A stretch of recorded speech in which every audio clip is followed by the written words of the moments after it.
ఇప్పుడు ఒక 2 పాయింట్లు చెప్పేసి ఆ ప్రసంగాన్ని ముగింపులోకి తీసుకొని వస్తారు.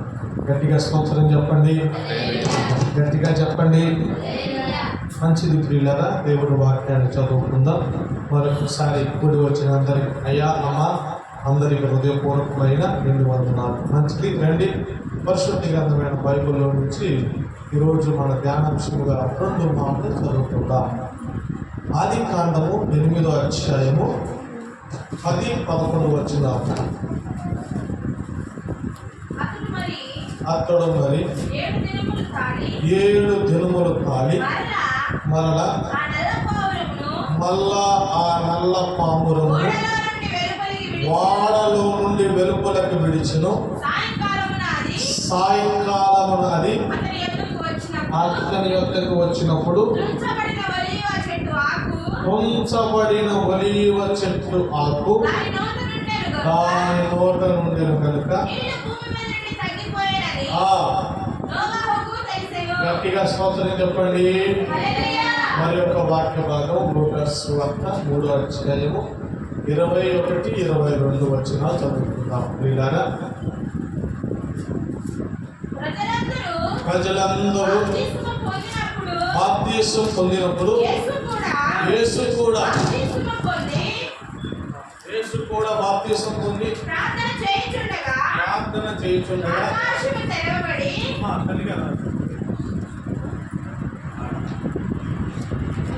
ఆకాశం తెరవబడి పరిశుద్ధాత్మ శరీర ఆకారముతో పావురము వలె అతని మీదకు దిగి వచ్చును. గట్టిగా చప్పట్లు కొట్టి ప్రభు నామాన్ని మహిమపరచండి.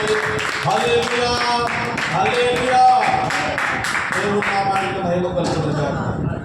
పావురాన్ని 7 రోజుల తర్వాత బయటికి విడిచిపెట్టాడు నోవాహు గారు. అది సాయంకాలం వేళ తిరిగి వచ్చేటప్పుడు ఒలీవ ఆకులు తీసుకొని వచ్చింది. 2 యేసు ప్రభు వారు అందరూ బాప్తిసం పొందుకుంటే యేసు ప్రభు కూడా బాప్తిసం పొందినప్పుడు ఆకాశం తెరవబడి ఆ పరిశుద్ధాత్మ దేవుడు పామురము ఆకారమైన శరీరము ధరించి పామురము వలె యేసు ప్రభు మీద వచ్చి వారాడు. గట్టిగా స్తోత్రం చెప్పండి. కాబట్టి ప్రియులారా, ఇక్కడ జరిగిన విషయాలు 2.